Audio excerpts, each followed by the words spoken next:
Hi guys, how's it going? Another week, here we are. We're going to do our live meditations like we do every Thursday at this time here. I hope you're keeping up with your meditations and stuff like that.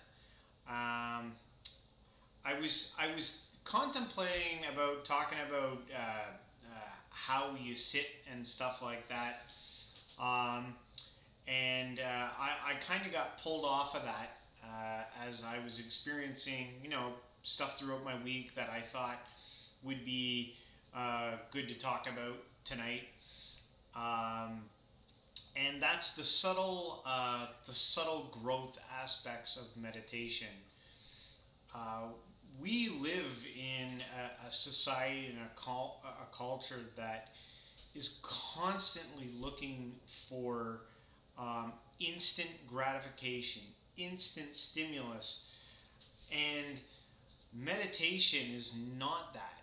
So, for someone to look at meditation and judge it firsthand, they could be turned off right away by it because the growth aspects of meditation they're so slow and just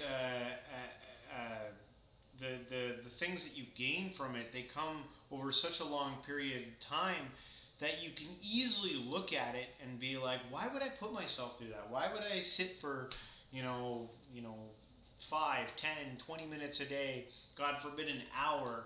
You study some of these monks, these gurus, these guys, they can go like for 12 hours. I can't even imagine doing something like that. It's hard enough with our regular daily lives, just to pull off, you know, 20 minutes. For me, I feel like I was lucky, and maybe it was because I was so over bombarded with stimulation that just stopping for a moment was able to give me something kind of quick, and maybe it was a placebo effect. Maybe I'm just you know by doing the act, I felt like I got something, but I was able to accomplish something that I will probably talk about in another video. I had some bad habits that I was able to crack with meditation that I wasn't able to do with other practices and other methods of trying to grow yourself. I was lucky in that respect. I find. Not to say that I just was instantly cured, but it was pretty obvious that something had happened. I was able to grow from that, and I don't think it's like that for most people. I don't think they get that right away. But the reason I decided to talk about the subtle growth aspects of meditation this week was because something happened to me this week which was interesting. I really took a note of it. Um, Me and my wife owns her own business, and we put a lot of money into it. And something fell through. It didn't work, and it cost us a lot of money. We're okay. We'll be fine. But it was a significant amount of money to go like to really get you. Um, uh, Especially in these times, and it was a tough pill to swallow, to say the least. But I remember because I was at work and I was talking to my wife on the phone, and she was telling me all this. And I, I remember this old feeling kind of came back, this tightness in my chest that I used to get with anxiety a lot when I was really stressed out, working hard. And it was like I could feel it kind of coming on, and I just took a second and I stopped and I just observed it, almost as if a back seat, someone sitting in the back seat of a car watching, someone drive.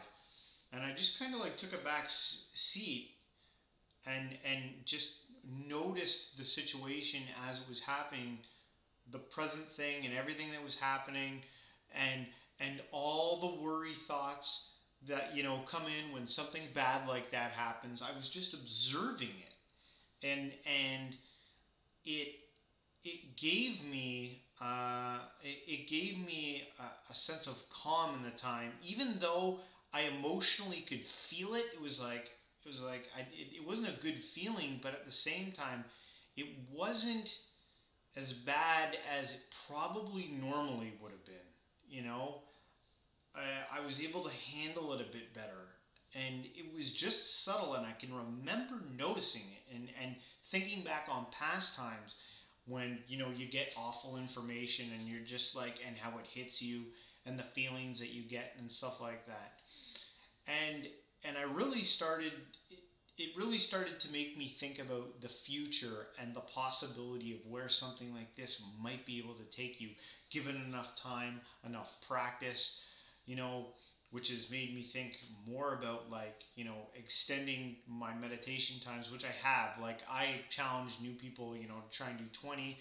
I've been bumping mine up to 30 lately, and I still do my own individual sits. I had some vacation time. Every now and then I try to do like a big sit, an hour, 2 hours.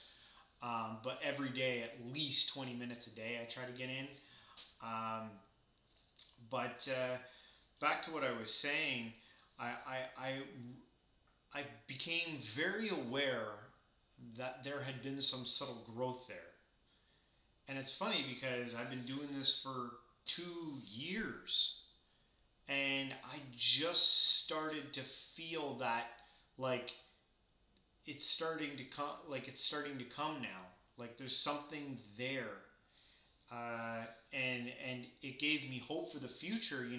If you could harness this power to separate yourself from the some of the awfulness, still to feel it, to be aware of it, you know, but to not judge it and let all this fear in and all these, you know and start jumping to the future of what will happen now, and all that. But to just take it in the moment, you know it could, like, become a superpower.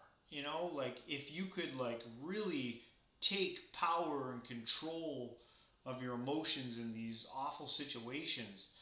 um, and I'd like to pass that on to you. Like, if you're new to this, if you stumble across, this channel, and you see something on meditation, uh, you know, to me, I believe there's great possibility out there, you know, um, and that is kind of why I've stuck with this after, looking at so many other people and constantly coming back to this. I'm like, I gotta do this. I gotta give this a fair shake, and it has not let me down so far. Yeah.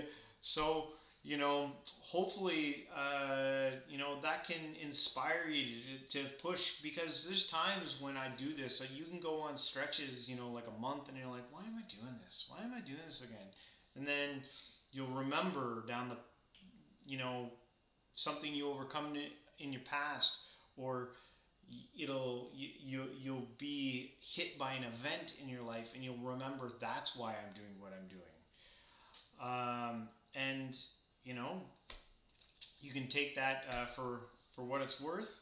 Like I said, I wanted to initially talk about sitting in meditation, but apparently I have to do a boatload of studying on that, because there's so much to sitting, and I'm not doing it properly, like the yogis do. I'm not doing full lotuses. I just sit down and cross my legs, and that's probably like the worst etiquette for meditating, but I'm doing it.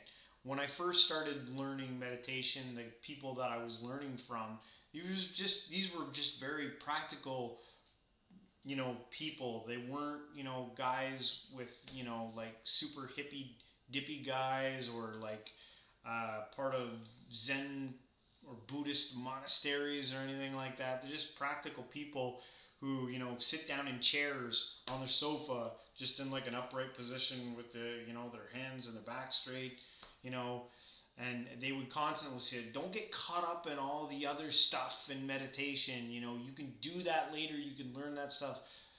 Don't over, you know, uh, don't make it over complex for yourself. Just sit down, focus on the breathing, and do the sits.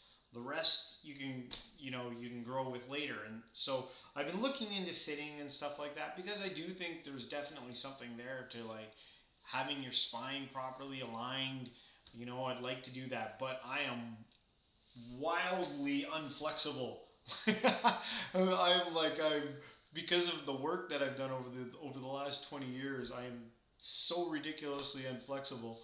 Uh, but it's something I think I'm going to look into, start practicing and doing some stretching because I would like to, properly, be able to do a meditation sit. Even a half lotus would be like, winning an award for me. So I'm hoping that I can do a little bit more studying this week. Maybe we'll talk about that next week. But I think I've rambled on enough in this here. So what we'll do is we'll get down. We're going to do our 20 minutes. So you can set a timer on your phone or whatever. That's what I do. That's what I do on mine. I'll put some music on. I'll turn my mic off. I'll come back, and then I'll do a little bit of scripture reading like I normally do from some type of spiritual teaching or whatever, and we'll end it there. Okay, let's begin our sit.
Good sit.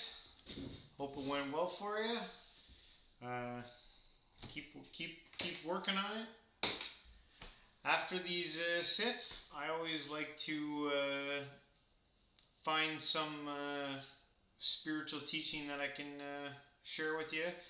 This week, I've always been interested in learning more about Confucius, so I kind of took a look at him. I was watching a little documentary on YouTube, and it's pretty incredible the influence that Confucius had on China and the Asias. He was like a philosopher. He's like I think he's anywhere between 475 BC to 220. I don't know. The dates were a little all over the place there, but sometime around 2 to 400 years before Christ.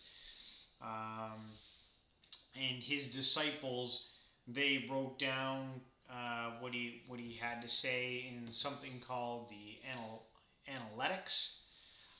So I thought what I would do is I would read a few of his quotes. I did take a look at the Analects. It looks pretty interesting. It might be, it's probably definitely worth a read based upon just some of the quotes that I'm going to read here.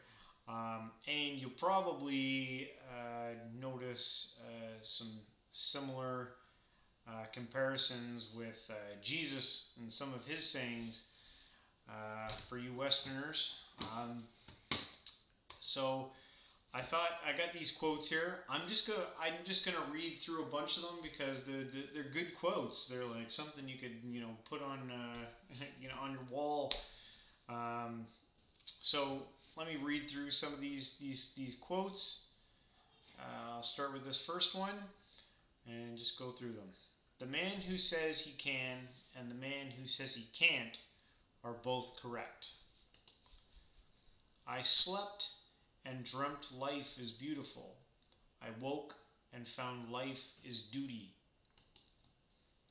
If you are the smartest person in the room, then you are in the wrong room. The man who says he can and the man who says he cannot, are both correct.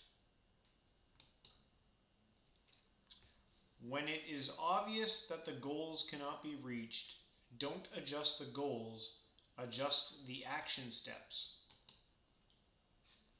A great man is hard on himself. A small man is hard on others.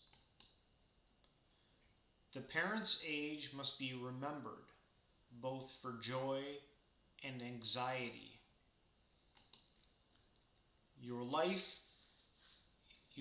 is what your thoughts make it. Respect yourself, and others will respect you. The superior man is modest in his speech, but excels in his actions. Life is really simple, but we insist on making it complicated. Better a diamond with a flaw than a pebble without. If your plan is for 1 year, plant rice. If your plan is for 10 years, plant trees. If your plan is for 100 years, educate children. To know what you know and what you don't know, that is true knowledge. Music produces a kind of pleasure which human nature cannot do without. Choose a job you love and you will never have to work a day in your life. Our greatest glory is not in never failing, but in rising every time we fall. And I think my favorite one here is we have 2 lives, and the second begins when we realize we only have one. So yeah, those are some sayings from Confucius. You could get the Analects, I'm sure, on Amazon or something like that. I'm thinking about getting it. Um, but from what I read, you don't have to get it online. It is online. You don't have to get it in a book format. It's only if you like to read it of a book, but it's online for free. But it's a lot tougher to read through all the text in between all those quotes. It's not as smooth as just reading those quotes. But anyway, um, so yeah, I hope you enjoyed tonight. Come back next Thursday. Watch again every Thursday, 9 o'clock, 9 o'clock Eastern Standard Time. And remember, anyone who's new, if you saw this, you came across it, you did a sit or something like that, my challenge is always the same. Try and do 30 days, at least 20 minutes a day, every single day. And maybe you'll start noticing some growth in your life, and you might turn it into a habit that you keep forever. So I guess that's all. Have a great week, and I will see you next week. All right, take care.